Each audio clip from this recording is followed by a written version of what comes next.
We're going to be focusing in on this video is what makes a market an oligopolistic one. What things should you be looking for to say, yeah, this is an oligopoly?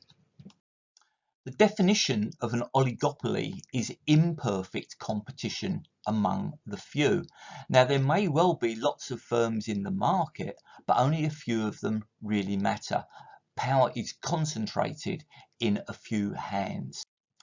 On the top right, we have a global market, the automotive market, and you can see there how it's dominated by firms like Toyota, Volkswagen, Ford, etc.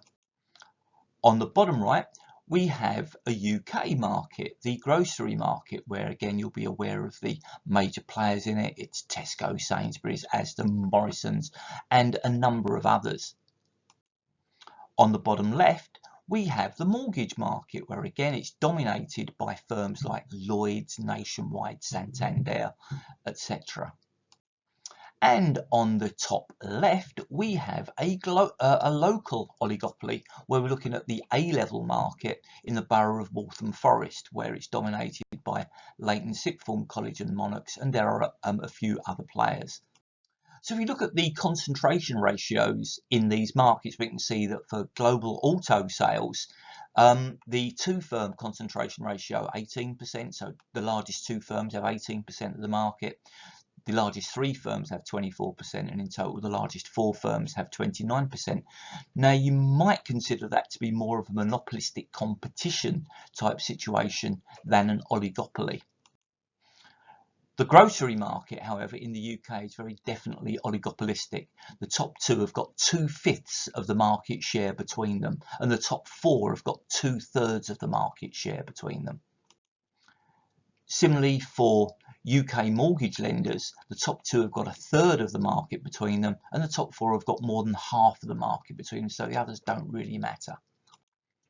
And the one that's most concentrated of all is the Waltham Forest A-level student market, where the top two players have got more than half of the market share between them, and the top four have got nearly 4/5 of all of the students who are studying A-levels.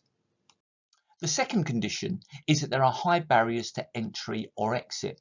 Whereas it's possible in some industries to set up on a small scale, for example, there are lots of small grocers, it's very, very difficult for one of those small grocers to become a giant like Tesco.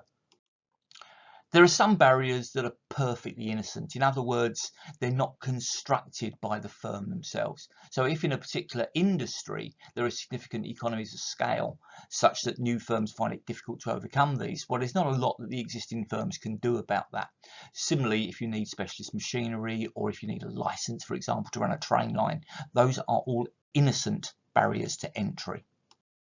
There are some barriers that firms deliberately construct. If you look at those brands on the left-hand side, you'll recognise them all immediately because they've spent a lot of money trying to make sure that you can recognise them immediately.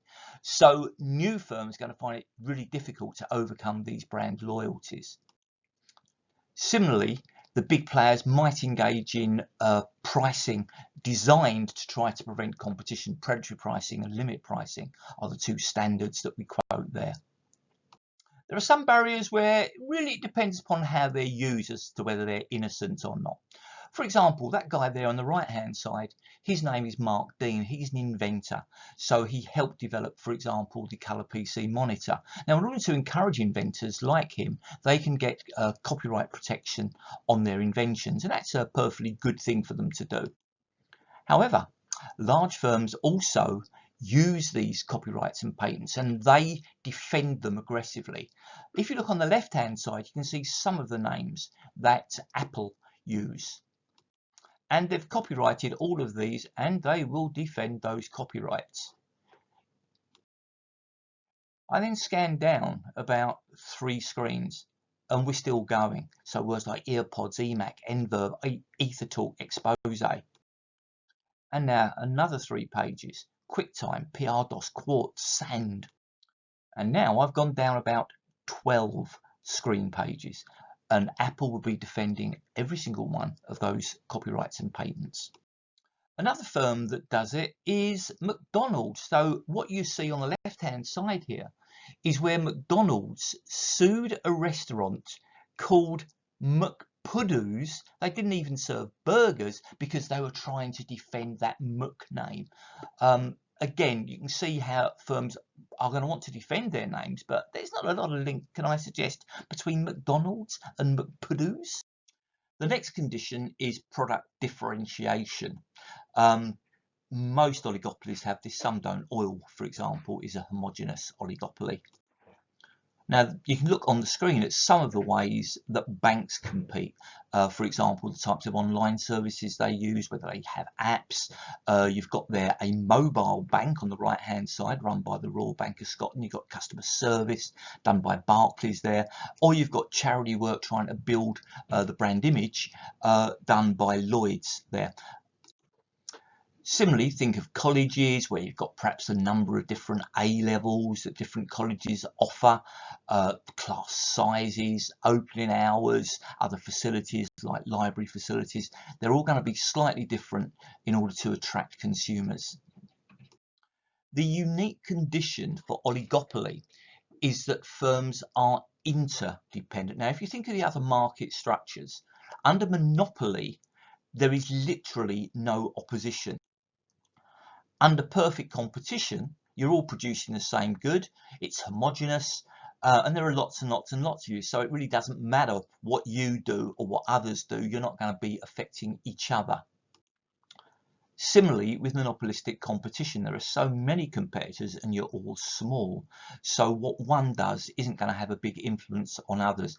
Locally, however, that might not be the case. So, for example, locally, it may well be that if, say, a particular garage grows, or if a restaurant grows, that could be at the expense of other restaurants. That is largely because locally you could well be in an oligopolistic situation, as is the case with colleges. Now, that interdependence means that if, for example, one company grows, it is likely to be at the expense of others.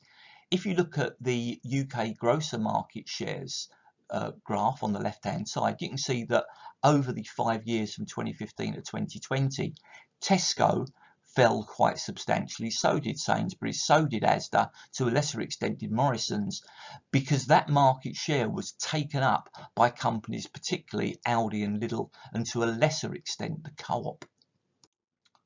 So the firms are constantly looking at what the other firms are doing. They know also that if they take an action, the others are likely to react to that.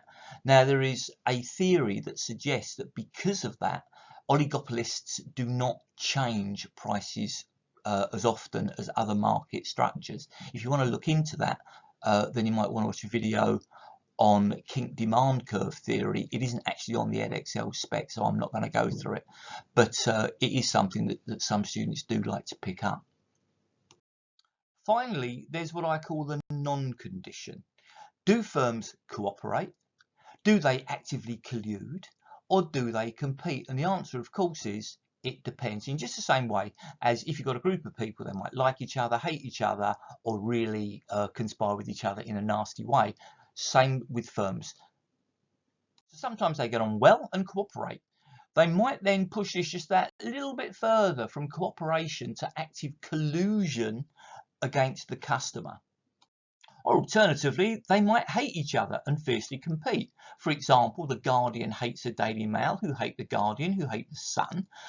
Think about the football market. Manchester United and Manchester City loathe each other. Arsenal and Tottenham loathe each other.